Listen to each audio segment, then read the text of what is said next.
পৰীক্ষিত নিপতিত যজ্ঞেশ্বৰ ভৈল বামন স্বৰূপে অৱতাৰ দীপিত অৰাম দান মাগিবাক বলিৰ সভাত গৈল পাছে সদম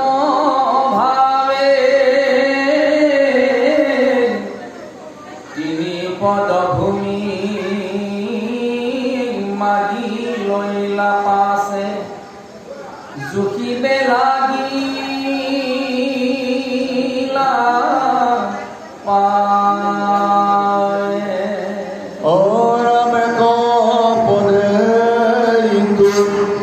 পৃথিৱী পাতাল সমস্তে জুৰিয়া ৰৈল বাহিৰ ভৰি মহাবেগ ধৰি ওপৰক লাগি গ'ল বাম চৰণৰ বিদ্ধয়াঙুঠৰ নগৰ লাগি প্ৰহাৰ ব্ৰহ্মাণ্ড ভেদিয়া বাহিৰ ৰন্তে আকি ভৈল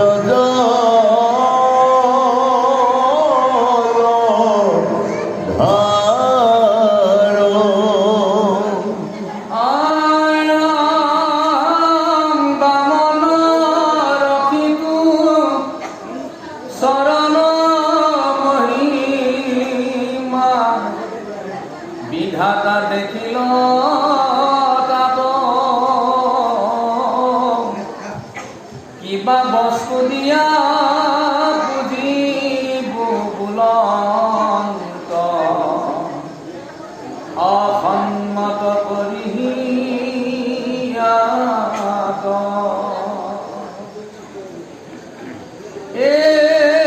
ৰাম পাছে সেই জল পৰম কমণ্ডল ভৰিল বামনৰ ভৰি পখালি পূজলি অসিদ্ধে আগবাঢ়ি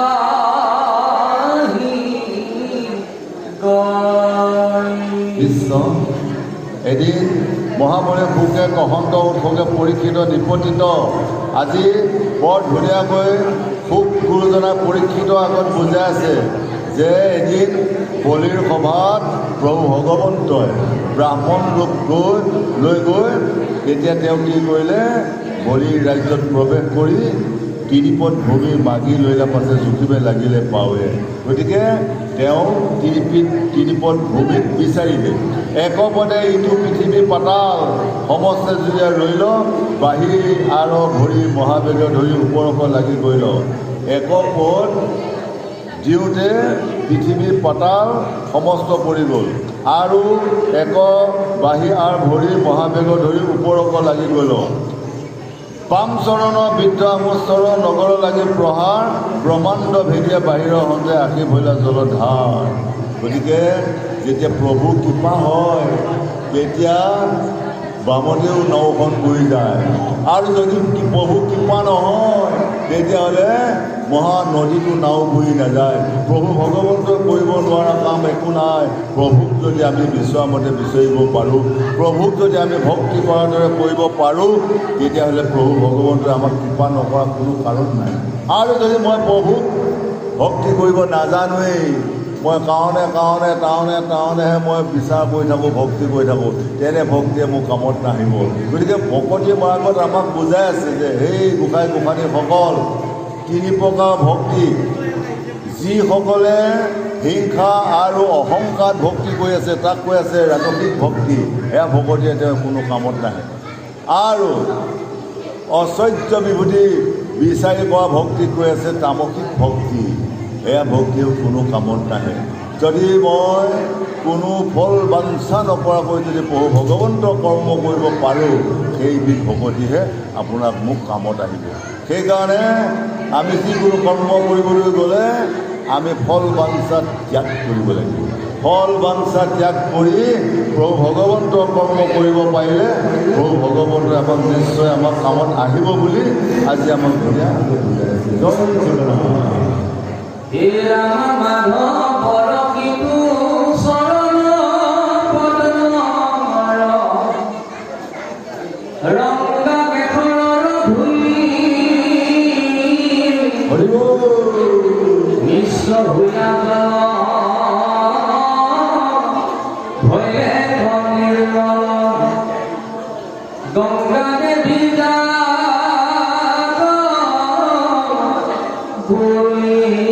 কৃষ্ণ অরম বিষ্ণুপতি নাম ভয় অনুপম সেই দিন হন্তে তম পরম দেখার সকলে লোকৰ পাপহৰে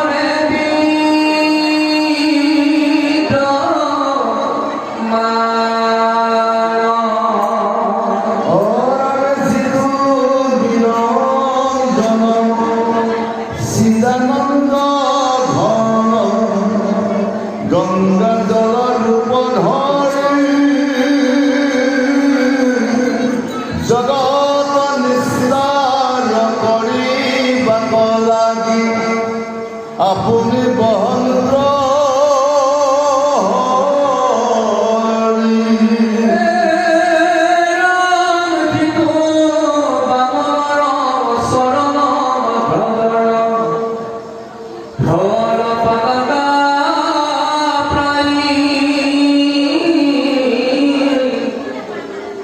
বিষ্ণু পৰিবাৰে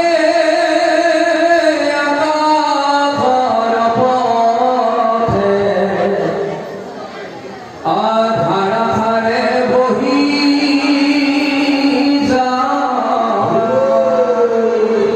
সেইকাৰণে আজি মাধৱৰ কিন্তু চৰণ পদ্মৰ ৰঙা কেশৰৰ ধূলি মাধৱৰ চৰণ ৰঙা চৰণ। এই ৰঙা চৰণত যদি আমি সেৱা কৰিব পাৰোঁ, ভক্তি কৰিব পাৰোঁ, তেতিয়াহ'লে তেওঁ আমি অলপতে কৃপাপ্ৰাপ্ত হ'ব পাৰোঁ। গতিকে বিষ্ণুপতি নাম ভৈৰ অনুপাম সেইদিনা হন্তে দান পৰশতে যাব সকলে লোকৰ পাপৰে বিদ্যমান। তেনে প্ৰভুক যদি মই বিচৰা মতে সেৱা কৰিব পাৰোঁ, তেনে প্ৰভুক যদি মই ঈশ্বৰ নিচিনা চিন্তা কৰিব পাৰোঁ, তেওঁ কৃপা নকৰা কোনো কামত নাই। আৰু যদি মই কিবা বাঞ্ছা কৰি যদি মই তেওঁক বিচাৰোঁ, তেওঁ কেতিয়াও সেই বাঞ্ছা তেওঁ কৃপাপ্ৰাপ্ত নহয়। সেইকাৰণে কৌটি কৌটি জনমৰ পুণ্যৰ ফলত এইবাৰ মনুষ্য জনম পাইছোঁ। এইবাৰ মনুষ্য জনম পাই যদি মই নিজৰ পিতৃ মাতৃকেই সেৱা কৰিব নেজানো, সাধু গুৰু বৈষ্ণৱক অপমান কৰোঁ, নিজৰ আই মাতৃসকলক মই শ্ৰদ্ধা নকৰোঁ, সৰুসকলকো মই মৰম কৰিব নাজানো, তেতিয়াহ'লে সেই মনুষ্য জনম লোৱাৰ একবাৰ হৰিব মন ৰচনা মানৱ যে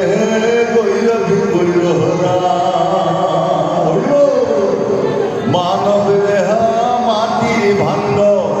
ভাগিলে হবে খণ্ডৰ খণ্ড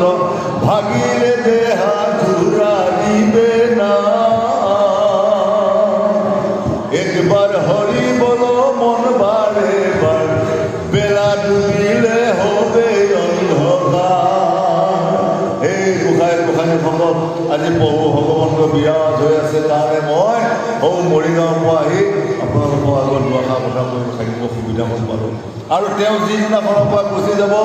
সেইদিনাখন আপোনাক কোনোবাই চাৰিজন কান্ধত বলাই নি নদীৰ পাৰত নহ'লে শ্মশান ঘাটত নি টঙনীয়াই ধুই কাটি মাৰি শেষ কৰি দিব। তেতিয়া মোৰ এই পঞ্চভূতি দেহা বিলীন হৈ গ'ল। আকাশৰ ভাগটো আকাশে লৈ গ'ল, বায়ু ভাগটো বায়ুৱে লৈ গ'ল, পানীৰ ভাগটো পানীয়ে লৈ গ'ল, মাটিৰ ভাগটো মাটিয়ে ল'লে, জুই ভাগটো জুয়ে লৈ এই দেহটো একেবাৰে একো নোহোৱা হৈ গ'ল। এনেকুৱা এটা দেহক যদি আমি যেন ভাৱ কৰোঁ, হিংসা কৰোঁ, কাৰোবাৰ লগত মাত বোল নকৰোঁ, কামত আহিব, কোনো কামত নাহিব। সেইকাৰণে আমি ইমান সুন্দৰ মনুষ্য জনমটো পাই সাধুগুৰু বৈষ্ণৱক সেৱা কৰি, গুৰুজনক শ্ৰদ্ধা কৰি, জ্যেষ্ঠজনক সন্মান কৰি যদি আমি বহু কৰ্ম কৰিব পাৰোঁ, ইহকালে পৰকালে শান্তি পাম বুলি আজি আমাক মহাভাগৱতে বুজা হৈছে। জয় জগন্নাথ। এই পৰম্পৰাৰ এমাত্ৰ উপস্থিত বাবান্নবা আইনসকল অনুভৱ কৰি আপোনালোকে আপোনালোকৰ যিখিনি সন্তানে ৱালৰ কাষত বা স্ক্ৰীণৰ কাষত বস্তু কৰি আছে, আমাৰ পাঠকবৃন্দই আপত্তি কৰিছে, তেওঁলোকৰ পঢ়িবলৈ বা কথা ক'বলৈ অসুবিধা হৈছে। সেয়ে এই মাতৃসকলক বা পিতৃসকলক আমি বিনম্ৰ অনুৰোধ কৰিছোঁ, তেওঁলোকৰ সন্তানসকলক অতি সোনকালে তেওঁলোকে ইয়াৰ পৰা আঁতৰাই নি বা নিজৰ তেওঁলোকক মানুহে থাকিবলৈ অনুৰোধ কৰক বা ৰখাৰ ব্যৱস্থা কৰক। ধন্যবাদ। কৃষ্ণ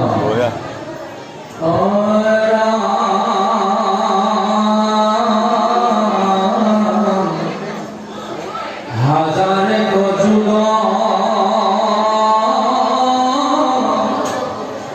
অন্তরে পায়ন্ত মহান কবি বস্থান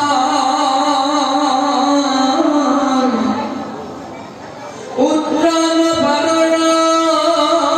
পুত্র ধূমজাত অপ্রকাশন্ত বীর মান দেখি গঙ্গা জল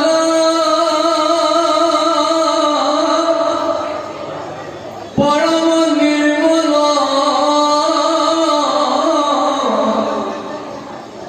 ধ্রুবর ভৈল পুলক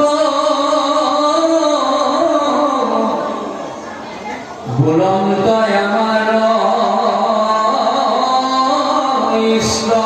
দেবতার ইদু দিব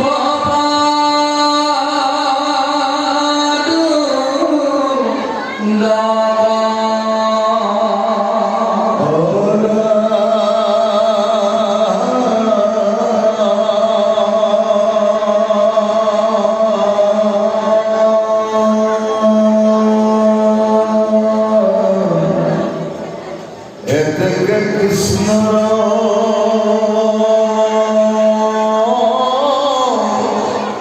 সুরিহ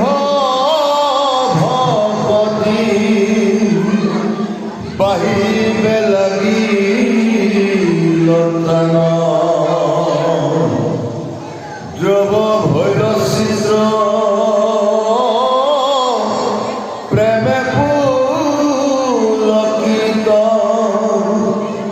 দেহতো নাহি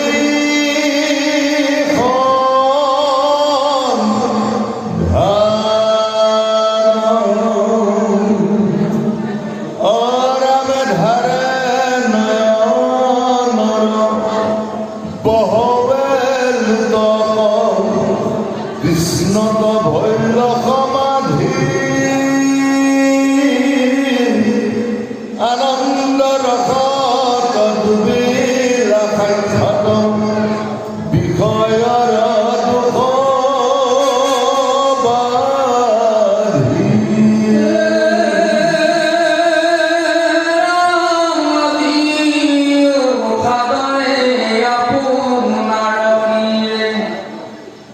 বহয় ধ্ৰুবে গঙ্গা আতি পূৰ্ণবন্ত মহাভাগ্যবন্ত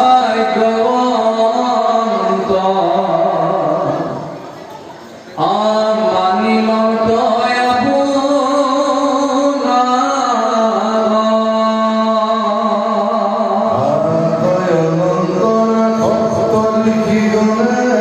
দেখা গঙ্গা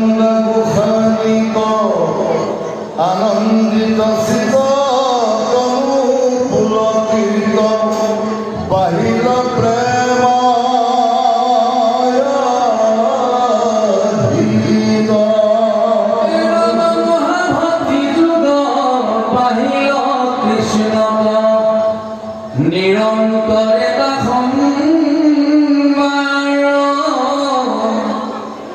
মুকুতি সুখকো এৰিছে পূৰ্বত বিষয় দেখে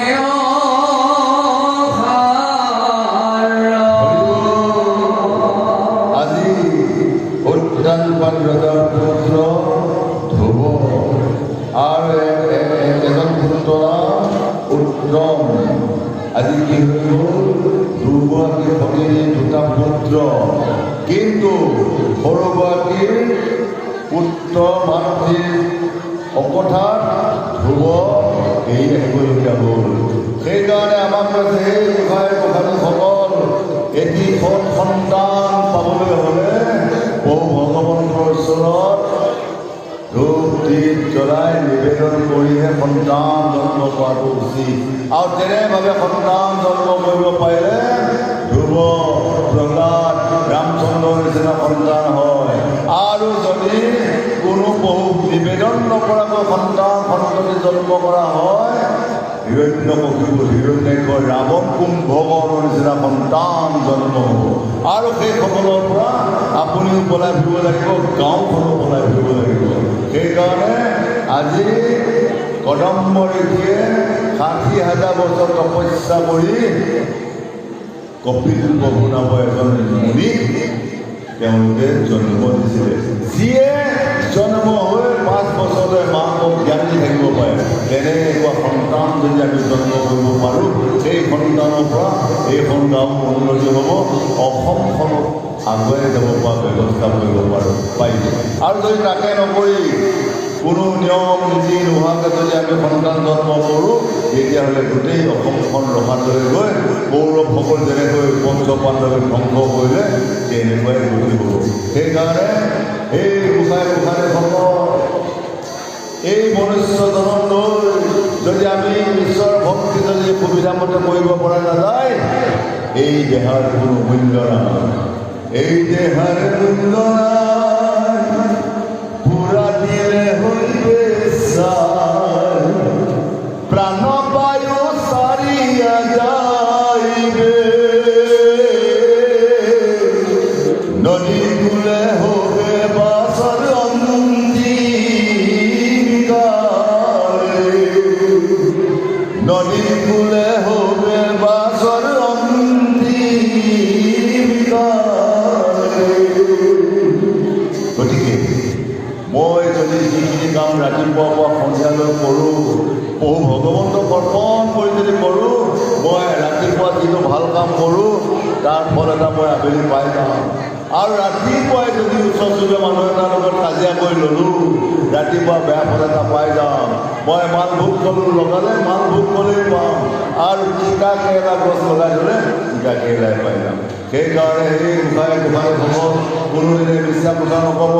কোনোদিনে কাকো হিংসা নকৰিব পৰৰ চৰ্চা পৰৰ নিন্দা এইবিলাক নকৰিব পৰৰ চৰ্চা একেলগে ৩গৰাকী ৪গৰাকী আহে লগ লাগিলেই পৰৰ কথা আলোচনা অমুকা বোৱাৰীজনী ভাল তমুকা বোৱাৰীজনী বেয়া এইবিলাক হ'ল নিন্দা বাসনা পৰ চৰ্চা একেবাৰে বেয়া কথা ই হ'ল অজিন্ন পাতকী যেনেকৈ এটা বেয়া আলু ৭ বাৰ মন জুত মানে তৰকাৰীত পুৰি থাকিলেও তৰকাৰীত গৰম কৰি থাকিলেও পোৱা নাযায় এইটো অজিন্ন পাতকী গতিকে তেনেকুৱা ভকতৰ সংগ আমাক কৰিবলৈ দিয়া নাই যাৰ লগত সংগ কৰিলে হৰি কীৰ্তনৰ কথা ওলায় যাৰ লগত সংগ কৰিলে প্ৰহ্লাদ ধ্ৰুৱৰ নিচিনা কথা ওলায় তেনেবোৰ মানুহৰ সংগ হওক ইহকালে পৰকালে শান্তি পাব বুলি আজি আমাক মহাভাগৱত বুজাই আছে জয় জগন্নাথ হে ৰাম হেন ঋষিগণে মহাশুদ্ধ মনে অকুলেইতু জলধাৰ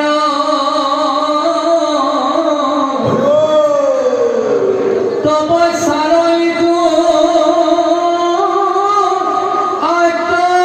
আত্যন্তিক সিদ্ধি ইহান দেখে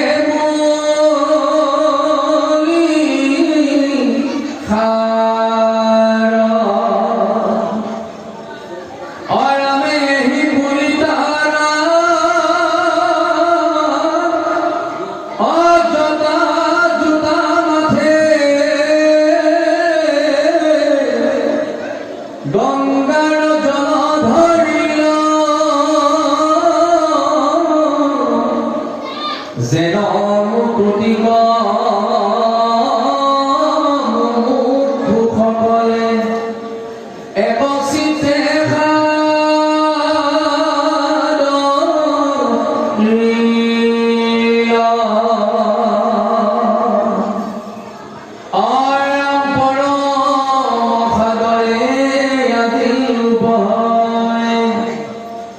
পবিত্র জননী শেষ ও রাম তৈ রহন্তে নামি আখি গঙ্গা দেবী স্বর্গত ভৈল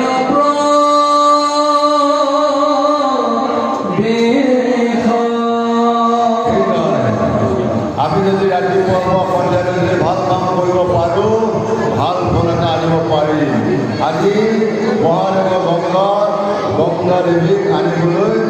শক্তি হৈছে গতিকে যদি মোৰ বেয়া কাম হয় মই বেয়া কামৰ বেয়া বহু ভগৱানক খান পাওঁ মাতি থাকিলেও নাহে মই যদি ৰাতিপুৱাৰ পৰা সন্ধিয়ালৈ যদি মই যদি ভাল কাম কৰিব পাৰোঁ মই মাতিলে বহু ভগৱানক আনিবই লাগিব যেনেকৈ প্ৰহ্লাদে এনেকুৱা ভক্তি কৰিছে কৃষ্ণ বাহিৰে তেওঁ কাকোৱে চিনি নাপায় নিজৰ পিতৃয়ে ইমান কৈ আছে এই প্ৰহ্লাদ কৃষ্ণ নাম নল'বি কৃষ্ণ নাম বাদ দি কিন্তু প্ৰহ্লাদে বাপেক থাকক নাথাকক অহৰ্নিশে জয় শ্ৰীকৃষ্ণ বুলি কৈ সদৌ শেষত পিতৃ ভগৱন্তক দেখুৱাই এই ভগৱন্তৰ নৰসিংহ ৰূপত তেওঁ নিজৰ পিতৃক বধ পাৰিব এই 5 বছৰ শিশুকে যদি প্ৰভু ভগৱন্তক যদি মাতি আনিব পাৰে আমি এতিয়া 60 বছৰ 70 বছৰ মানুহ সোমাইছোঁ ভগৱন্তক তেনেকৈ মাতিব নোৱাৰোঁ গতিকে প্ৰভু ভগৱন্তক আনিবলৈ হ'লে প্ৰহ্লাদে যেনেকুৱা ভক্তি কৰিছিলে তেনেকুৱা ভক্তি কৰিব লাগিব সেইকাৰণে সেই হ'ল নিৰ্মল ভকতি এই নিৰ্মল ভকতিটো যদি আমি ৰাতিপুৱা গধূলিলৈ যদি ঘেৰ কৰিব পাৰোঁ তেতিয়াহ'লে অশান্তিও নহয় হাই কাজিয়াও নহয় অশান্তিও নহয় গতিকে আজি ঠিক তেনেকৈ কপিল প্ৰভুৱে মাক দেৱভূমি বুজাইছে সেই মা এই পৃথিৱীখনত নৰ মনুষ্যসকলে অজ্ঞান আন্ধাৰ খালি ফুৰি থাকে তেওঁলোকে ভগৱান কি বস্তু কোন দিশে গ'লে সাধু পায় কোন দিশে গ'লে ভগৱানৰ প্ৰসাদ পায় তাক চিন্তা নকৰে সেইকাৰণে মনুষ্যসকলে দুখ পায় আমাক কৈ আছে যে সেই ৰূপা এই পৃথিৱীত মানুহ ক'ত যায় আৰু ক'ত নাযায় তাৰ ওপৰত কপিল প্ৰভুৱে কৈ আছে যে সেই মানুহ শ্মশানলৈ নাযায় আৰু মানুহ ক'ত যায় বৈকুণ্ঠলৈ যায় ভকত সংঘলৈ যায় শ্মশানলৈ যোনদিনাখন মৃত্যু হয় সেইদিনাখন বেলেগে লৈ যায় তেওঁ কিন্তু নাযায় সেইকাৰণে যিখন গৃহত সদায় ৰাতিপুৱাৰ পৰা গধূলিলৈ ভকত যায় সেইখনে হ'ল আপোনাৰ জগন্নাথ পুৰী বৈকুণ্ঠ আৰু যিখনৰ ঘৰত ভকত নাযায় একেবাৰে সেইখনক কৈ আছে শ্মশানখালীত মানুহ নাযায় গতিকে মোৰ গৃহতো মই সদায় কি কৰিব লাগিব এনেকুৱা কৰিব লাগিব বৈকুণ্ঠ জগন্নাথ কৰি মোৰ গৃহত যাতে সদায় ৰাতিপুৱাৰ পৰা গধূলিলৈ দুজন ভকত আহি থাকে ভকতৰ পাৱাৰ ধৰিলৈ যাতে মই পাই থাকোঁ ভকতৰ পাৱাৰ ধৰি পাৰিলে সেইখন ঘৰ কৃতাৰ্থ হয় বহু কোটি জন্ম পুণ্য ফল পায় আৰু একেবাৰে নগ'লে সেইখন মানে কি হয় শ্মশানখালী হয় সেইকাৰণে এই গোসাঁনীসকল আমি সদায় ভাল কামটো কৰা উচিত আৰু যদি আমি ৰাতিপুৱা মই গধূলিলৈ যদি বেয়াকৈ কৰি থাকোঁ তেতিয়াহ'লে কাম নহ'ব বুলি আজি আমাক বুজা জয় জগন্নাথ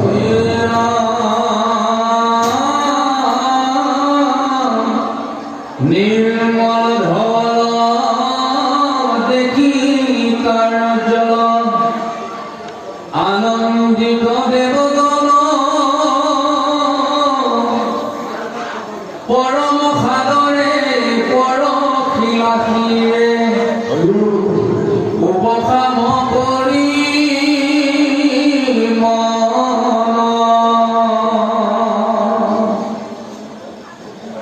অসংখ্যাত কোটি বিমান ফুৰিয়া দেৱৰ লোকে আৱৰি পাছে তৈৰ পৰা নামি বিষ্ণুপতি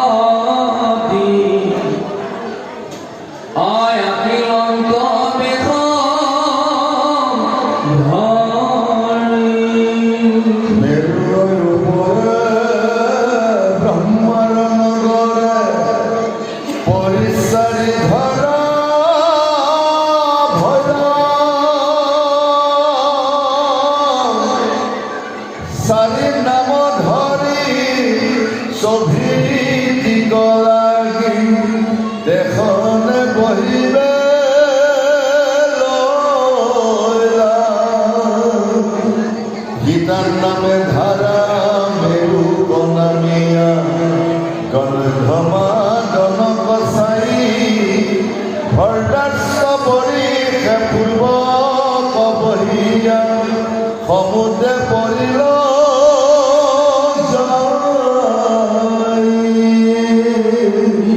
রাম বন্ধু নামে ধরা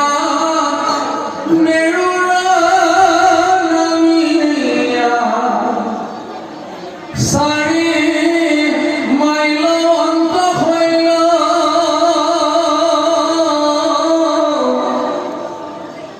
কেতু মাল নামে পরীক্ষত পশ্চিম সাগরে দইলা ভদ্র নামে ধারা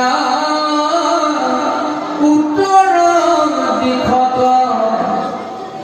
চাৰিয়া মেৰুকি ঘৰে তিনি গোটা সীমা পৰ্বত চাৰিয়া প্ৰৱেশ ভয়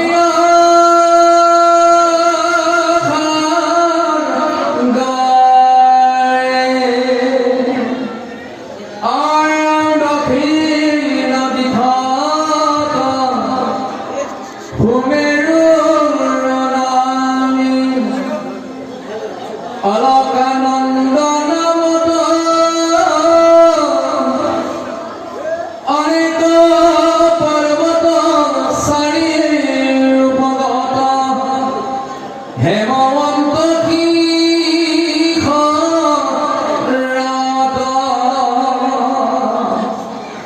তৈৰহন্তে নামি মহাবেগ ধৰি ভাৰত বৰ্ষ আনু পৰ্বতক বিদাৰিয়াবলে সাগৰে পৰিল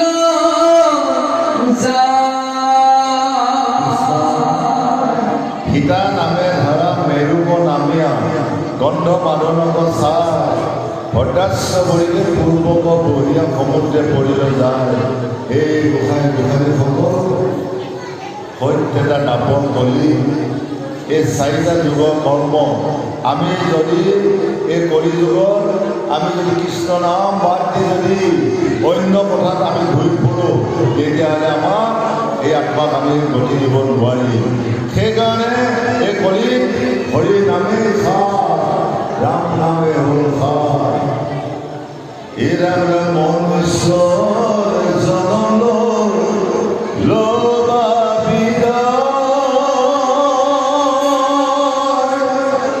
জীবনৰ মায়ামো নাথাকে সদা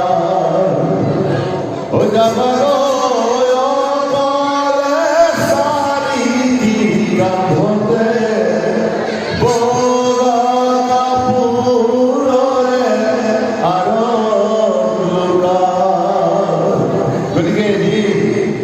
চাৰিজনৰ কান্ধত বগা কাপোৰ আৰু লগাই লৈ গুচি যাব সেইকাৰণে আমি এনেকুৱা এটা মনুষ্যজনক পাই যদি কৃষ্ণক চিন্তা নকৰোঁ সাধুগুৰু বৈষ্ণৱকো যদি চিন্তা নকৰোঁ সৰু সকলকো যদি মন কৰিব নোৱাৰোঁ এই মনুষ্যজনক বিশ্বাস কৰোঁ ইয়াৰ আগত আমি 30 লক্ষবাৰ গছ গছনি জন্ম পাইছিলোঁ গোসাঁই গোসাঁনীসকল 30 লক্ষবাৰ জন্ম পাই মানুহে গছৰ ডালি ক'ৰবাত কাটি কাটি দিয়ে আৰু মোক কেতিয়াবা প্ৰয়োজন হ'লে গুৰিতেও কাটি দিয়ে ধুমুহা বৰষুণেও আহি ৰাতিও উঘালি পেলাই দিয়ে আৰু চৰাই চিৰিকটিও মোৰ মাথাতে বাঁহ লৈ তাতে শৌচ পেচাব কৰি দিছিলে ইমান কষ্ট মানে 30 লক্ষবাৰ গছৰ জীৱন পাইছিলোঁ তাৰ পাছত 10 লক্ষবাৰ পৰিচিত জীৱ পাইছিলোঁ বগাই যোৱা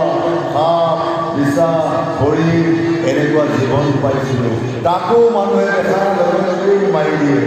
এনেকুৱা কষ্ট পাইছিলোঁ 20 লক্ষমাৰ চৰাই চিৰিকটি জন্ম পাইছিলোঁ তাকো মানুহে উৰি যোৱা দেখা পালে গিলটি মাৰি মাৰি খাই দিলে এনেকুৱা কষ্ট পাইছিলোঁ 10 লক্ষমাৰ পানীত জন্ম পালোঁ মাছ কাছ ঘৰিয়াল মানুহে তাকো মচুৰিডাল দি হ'লেও কোনাতে হ'লেও মাৰি মাৰি খায় ইমান কষ্ট পালোঁ শেষত আমি গৰু জন্ম পালোঁ গৰু জন্ম পায়ো মানুহে তাক ঘূৰাই নধৰে মতা গৰুবিলাকক হাল বায় গাড়ী ঘূৰাই ধান পায় অনেক কষ্ট আৰু মাইকী গৰুসকলক দিনটো তিনিবাৰ এতিয়াই তাতো যন্ত্ৰণা শান্তি নাই এনেকুৱা কষ্ট উপভোগ কৰি কৰি শেষত আমি মনুষ্য জন্ম পালোঁ এইবাৰ যদি মনুষ্য জন্ম পাই আগৰ দুখ পাহৰি এইবাৰ যদি মই তাকো যদি দয়া ক্ষমা সত্য শৌচ মোৰ নাই তেতিয়াহ'লে মনুষ্য জন্মৰ কামত নাহিব যিবিলাক অবস্তুবিলাকক যদি মই সাৰ কৰি থাকোঁ বস্তুবিলাক যদি মই পাহৰি যাওঁ এই মনুষ্য জন্ম একোৱেই কাম নাই বুলি আজি আমাক বঢ়িয়া বুজাই আছে জয় জগন্নাথ যাৰ জলবিন্দু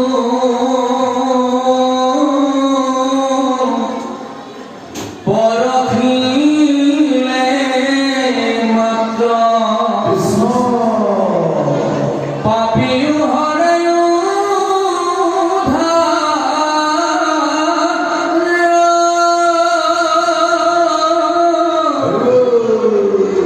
কবেক মহিমা কহিবে নপাৰি আহে নয়া হিন্দু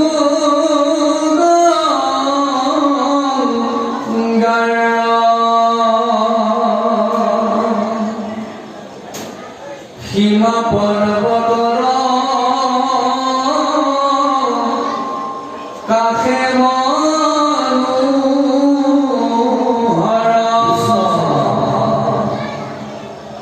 বনছয় প্ৰকাশ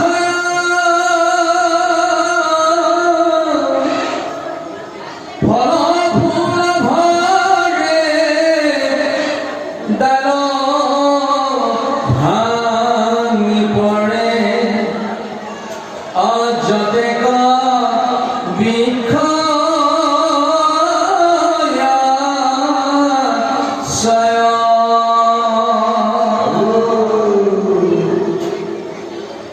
আৰ আমি দিব্যলতা যত মেহায়া গাছত নবকিখলয়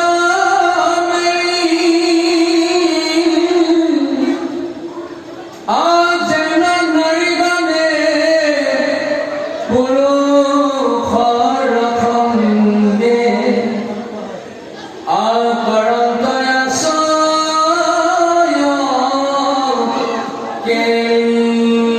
সেইকাৰণে আমাকে কৈছে এই গোসাঁই গোসাঁই ভকত প্ৰভুৰ মহিমা কি কৰিবে নপাৰে হেৰৈ কিন্তু গংগাৰ চাৰ জলবিন্দু পৰখিলে মাত্ৰ পাপীৰ হৈ উদ্ধাৰ যাৰ নাম এবাৰ উচ্চাৰণ কৰিলে প্ৰত্যেক পাপীও উদ্ধাৰ হ'ব পাৰে গতিকে শুকান পাত কিছুমান আপোনালোকে জুই লগাই দিয়ক পাত শুকাই নকয় যে মই আৰু নুপুৰো আৰু যিমান লাগে পুৰিয়ে থাকিব গতিকে শুকান পাত হ'ল পাপ আৰু মেচ কাঠিটো হ'ল ৰাম নাম গতিকে এটা মেচ কাঠিয়ে গোটেই লংকা দহন কৰিব পাৰে গতিকে আমি সেই ৰাম নামৰ বহনীয়ে আমাৰ পাপ সম্পদ নাইকিয়া কৰি এক কৃষ্ণ মুখে যদি জয়গুণ কৰিব পাৰোঁ মানৱ জন্ম ল'ব কামত আহিব যেন নাৰীগণে পুৰুষৰ সঙ্গে কৰন্তে আশ্ৰয় কেৰি দিব্যলতা যত মেহায়া গাছত নৱকিশলয় মেলি সেইকাৰণে পুৰুষ আৰু প্ৰকৃতিসকলে একমতি হৈ যদি কৃষ্ণক স্মৰণ কৰিব পাৰে প্ৰভু ভগৱন্তৰ গুণ কীৰ্তন কৰিব পাৰে তেতিয়াহ'লে কাম হৈ গ'ল সেইকাৰণে এগৰাকী নাৰীৰ কৰ্ম কি এগৰাকী নাৰীৰ কৰ্ম নিজৰ স্বামীক স্বৰ্গৰ দেৱতাৰ বাবে তেওঁ ভক্তি কৰাই এগৰাকী নাৰীৰ প্ৰধান কৰ্ম গতিকে যিসকল নাৰীয়ে নিজৰ স্বামীক কোনোদিনে মুখে মুখে তৰ্ক নকৰে 1 নম্বৰ 2 নম্বৰ যিগৰাকী নাৰী স্বামী ৰং চং পচন্দ নকৰাকৈ যিগৰাকী নাৰীয়ে বঢ়িয়া বুলি পিন্ধিছে 2 নম্বৰ। 3 নম্বৰ, যিগৰাকী নাৰীয়ে স্বামীয়ে যি বজাৰ কৰি আনি দিছে তাতেই সন্তুষ্ট 3 নম্বৰ।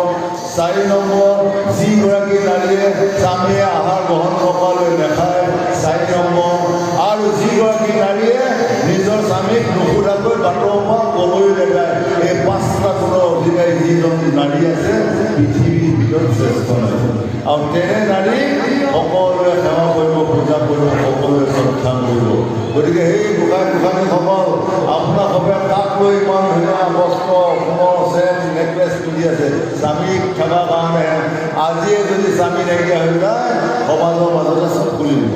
সেইকাৰণে স্বামীলৈ পালে নাৰী সোণৰ সংসাৰ, স্বামী নহ'লে নাৰী দিনতে আন্ধাৰ। গতিকে স্বামীক আপোনালোকে সদায় সন্তুষ্ট কৰি ৰখা হ'ল প্ৰধান কৰ্তব্য। ই হ'ল বাহ্যিক জগত আৰু 1.5 মাহত আমি সকলোৱে হ'ল প্ৰকৃতি নাৰী, প্ৰভু ভগৱান হ'ল স্বামী। গতিকে আমি স্বামীক কেনেকৈ সন্তুষ্ট কৰিব পাৰোঁ? যদি মই তেনেকৈ সন্তুষ্ট কৰিব পাৰোঁ তেতিয়াহ'লে ভগৱান আমাৰ লগত সদায় থাকিব। আৰু যিসকলৰ স্বামী নাই দিনে ৰাতে সদায় অন্ধকাৰ। সেইকাৰণে আকাশত চন্দ্ৰ নাই নিজিলিকে তৰা, যি নাৰী স্বামী নাই জীৱন্ততে মৰা। সেইকাৰণে এই গোসাঁনীসকল আপোনালোকৰ স্বামী সময়ে সময়ে বন্ধু, সময়ে সময়ে লগৰ সমনীয়া, সময়ে সময়ে পিতৃ, সময়ে সময়ে আপোনাৰ নিজৰ ভাতৃ, ৰাতি যেতিয়া বিচনাত কক্ষত বহিব শুব তেতিয়াহে মোৰ স্বামী। তেনেভাৱে যেতিয়া আমি ভক্তি কৰিম ইহকালে পৰকালে শান্তি পাম। আৰু তেনেকৈ যদি আমি কৰিব নোৱাৰোঁ তেতিয়াহ'লে ইহকালে পৰকালে দুখ অশান্তি ভুগি সোনকালে আমি ইহকাল সম্পন্ন কৰিব লাগিব বুলি আজি মহাভাগৱতে বুজা লাগিছে। জয় জগন্নাথ।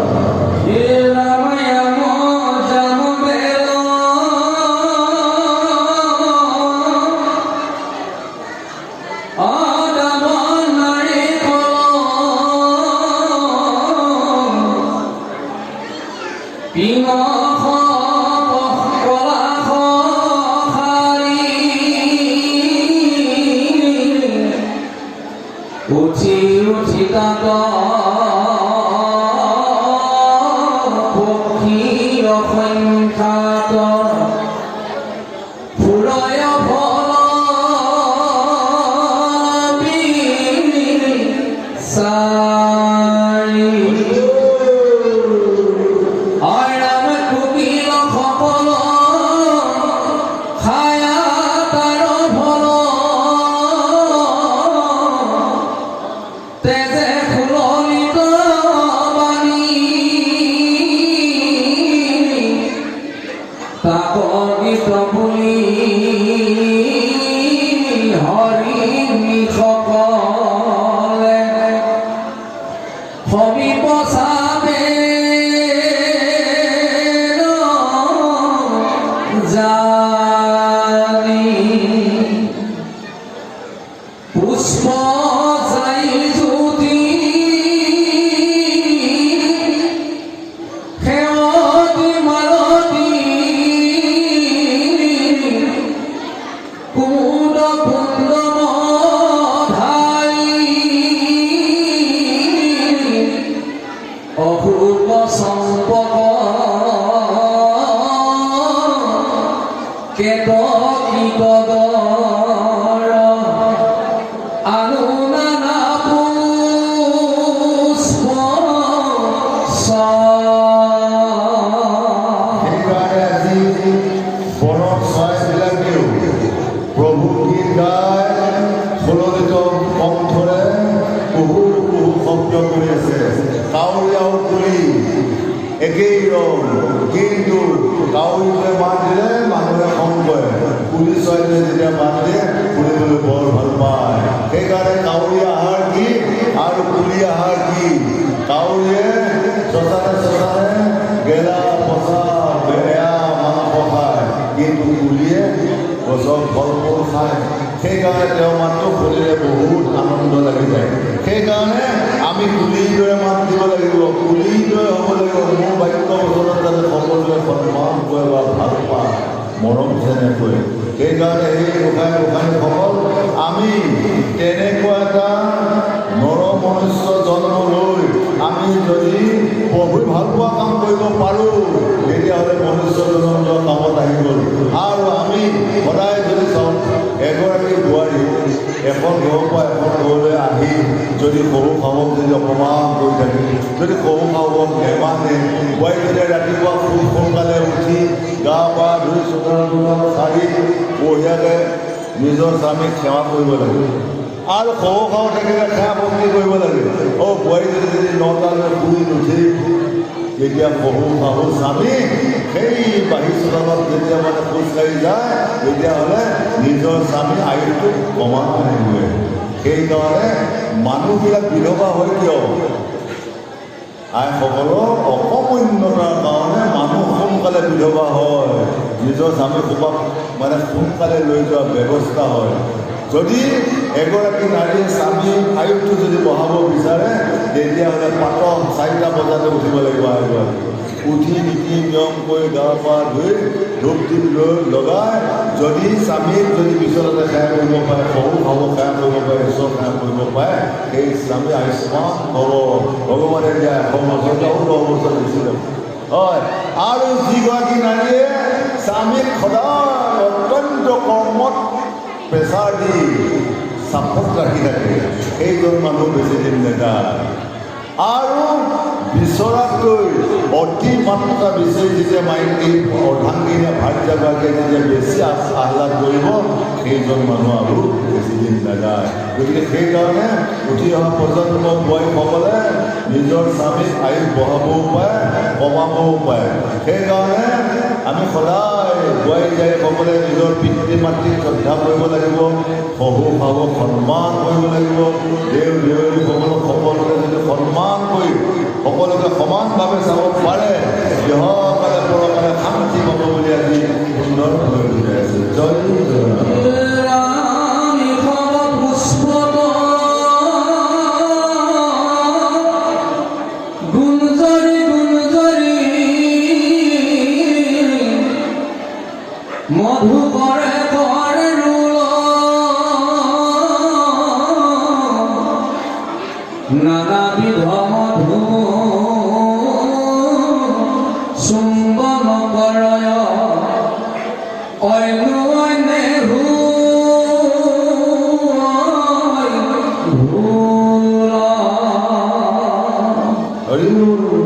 আর আমার নির্মল ধরণ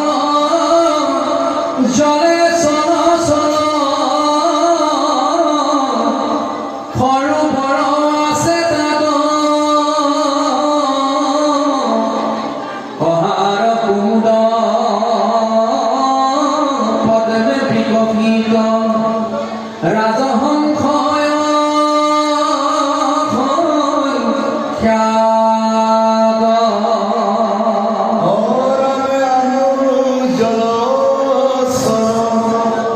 শতক বিস্তৰ তেজে কুললিত নাদ মৎস্য নিৰন্তৰে দেৱা দেই কৰে শুনিয়া তাৰ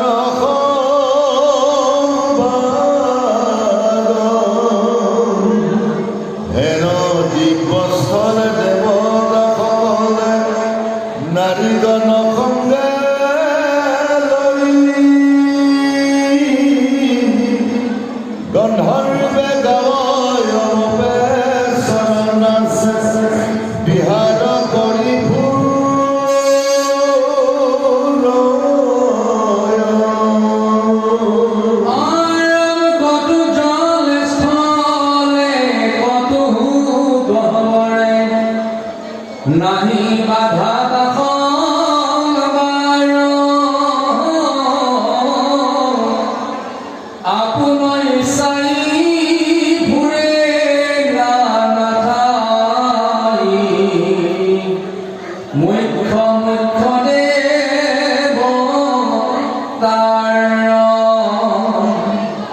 শুনা হবে নৰ চাপিয়াৰ ওচৰ ভাগৱত আদিকৰ আন শাস্ত্ৰ জগ ইহাৰ আগত বাতিৰ যেন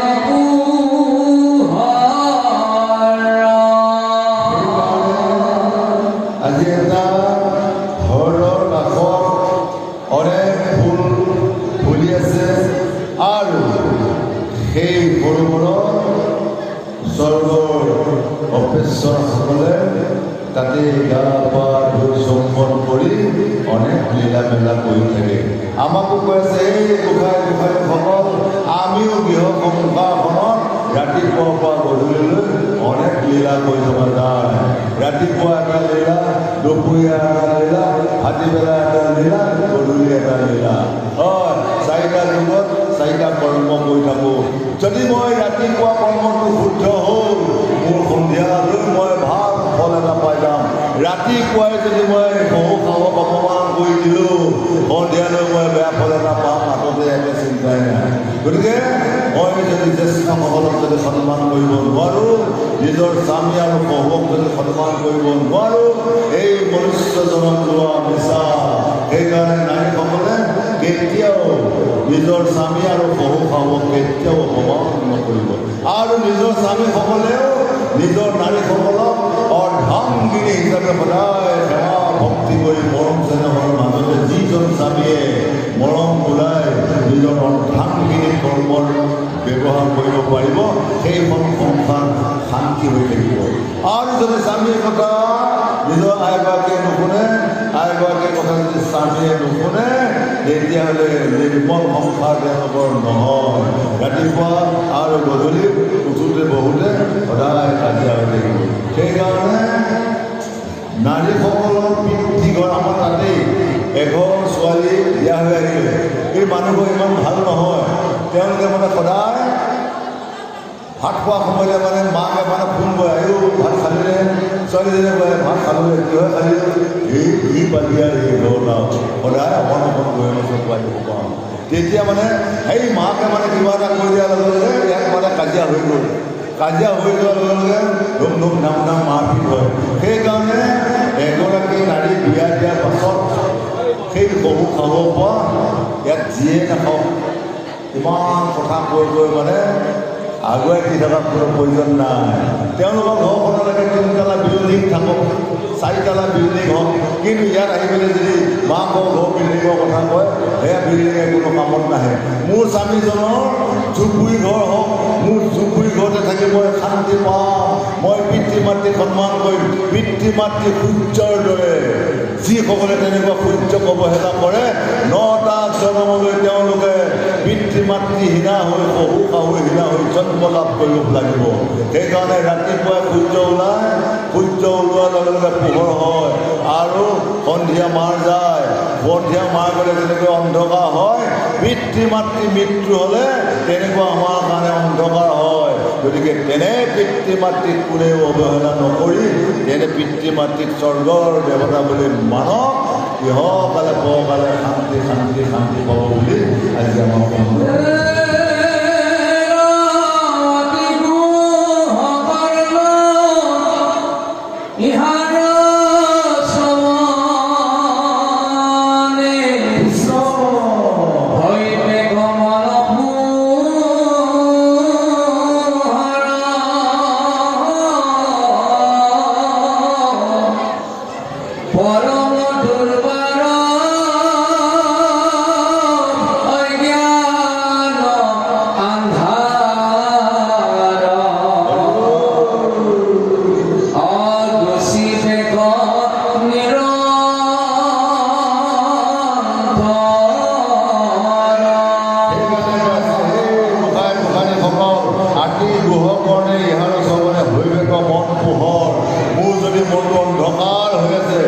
অজ্ঞানৰ আন্ধাৰ, মই পঢ়ি কি কৰিছোঁ, মই বেয়া ফালে গৈ আছোঁ, মই ভাল কাম কৰিব পৰা নাই। মই যদি সাধু সংগৰ মাজেৰে এই প্ৰভু গুণৰ কীৰ্তন শ্ৰৱণ কীৰ্তন কৰিব পাৰোঁ, মোৰ এই অজ্ঞান অন্ধকাৰ গুচি পোহৰ আহিব। এই ৰাম ৰাম মনুষ্যৰ জীৱন মাথো অ মনা ধীৰে ধীৰে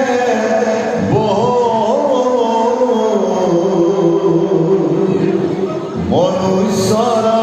জনম লভি হৰি নভজিলে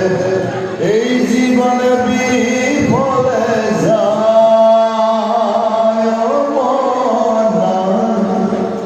এই জীৱন বিফলে যায় বহু জনম পুণ্য ফলত এইবাৰ মনুষ্য জনম লৈ যদি আমি ভাল কাম কৰিব নোৱাৰোঁ বেয়াকে বেয়াকে দিনটো কৰি থাকোঁ এই মনুষ্য জনম বিফল হৈ গ'ল সেইকাৰণে এই গোসাঁনীসকল আপোনাক সকলোৱে ৰাতিপুৱাৰ পৰা গধূলিলৈ সদায় ভক্তি কৰক নিজৰ স্বামীক স্বৰ্গৰ দেৱতা সন্মানক বহু ভাৱক সন্মান কৰক দেখিব আবেলি গধূলি শান্তি পাব এইখন গাঁৱতে চাব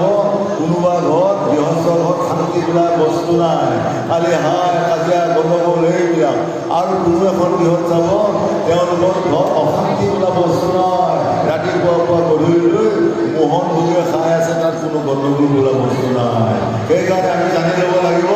মই সিটো জন্মত বেয়া কৰ্ম কৰি অহা কাৰণে এইবাৰ মই খুজিলেও ভাত নাই কাৰণ মই জীৱনটোতে এইবাৰ কোনো এজন দুখীয়া নেচলা গৰীব ভিক্ষাইক মই 10 টকা এটা 5 টকা এটা দি নাপাওঁ গতিকে মই এনেকৈ যদি কাৰোকো দান দক্ষিণা নোপোৱাকৈ মৃত্যু হৈ যাওঁ অহাবাৰ যদি জমৰ ডাঙৰ খাই খাই জম ৰাজ্যত মোৰ কাৰণেও ধন টকা পইচা নাই গতিকে মই 10 টকা এটা বিচাৰি কিনি তৈলিব বিচাৰিও মোৰ কাৰণে 10 টকা এটা নাই সেইকাৰণে এই গোসাঁনীসকল প্ৰথম জন্ম পুণ্য ফলত এইবাৰ মনুষ্য জন্ম পালোঁ যদি কোনোবা এজন ভিক্ষাৰী মানুহৰ কাপোৰ কানিটো লেতেৰা দেখিছে চিঙা দেখিছে বঢ়িয়াকৈ ধুতি এখন তেওঁক সেৱা কৰি দান দিয়ক আপুনি মৰিলেও মই মৰিলেও স্বৰ্গত মোৰ কাৰণে বস্ত্ৰ অভাৱ নাই আৰু যদি তেওঁ 11 টকা এটা দান দি সেৱা এটা কওক মই মৃত্যুৰ পাছত মোক সেই 11 টকাটোৱে 50,000 টকা মোৰ জমা থাকিব চাউল এপোৱামান দান কৰি দিয়ক আপুনি মৃত্যুৰ পাছত চাউলৰ কোনো অভাৱ নাপাব সেইকাৰণে আমি যদি একোৱেই নকৰি যদি মই তেওঁক যদি গালি গালাজ পাই যদি ইয়াৰ পৰা খেদাই দিওঁ এই মৃত্যুৰ পিছত আপুনি সাজু হৈ থাকক স্বৰ্গত গৈ জন্মকাল পোৱা খপোৱা বেং কামোৱাই পাক হৈ যাওক ৰাইডাং লৈ টঙনাই নি ভোক লাগিছে বুলি ক'লেও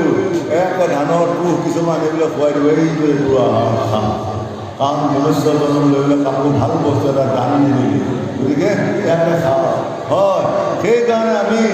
এইবাৰ যদি তেনেকৈ দান বৰঙণি কৰি থৈ যাব পাৰোঁ মৰিলেও মই শান্তি পাম তাতো মোৰ আকাল নাই ওলাই থাকিব সেইকাৰণে আপোনাকোৱেও তেনে ভক্তি কৰি হকাল খুব শান্তি লভি যাওঁ বুলি পেলাই আজি এই মহাভাগৱতৰ পূজা জয় জগন্নাথ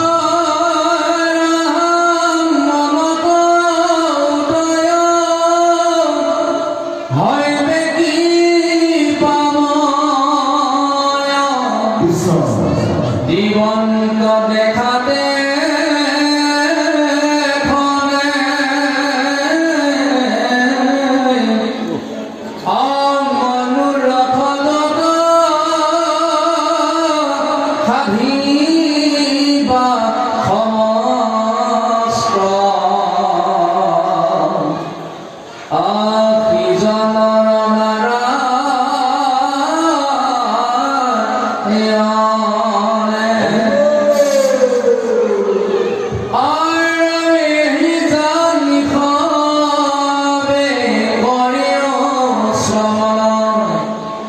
মহাভাগবত কথা পৰম দুৰ্লভ মনুষ্য শৰীৰ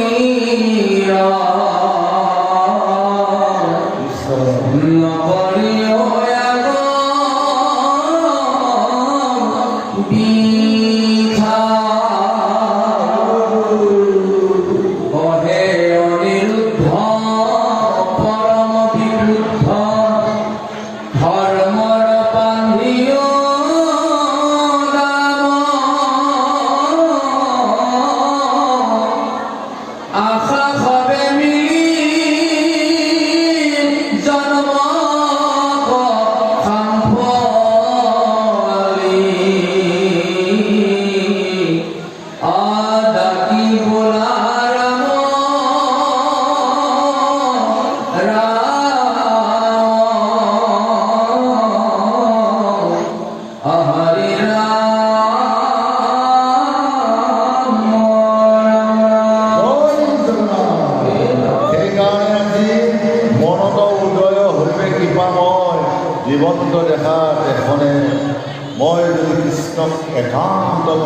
চিন্তা কৰি যদি ভক্তি কৰিব পাৰোঁ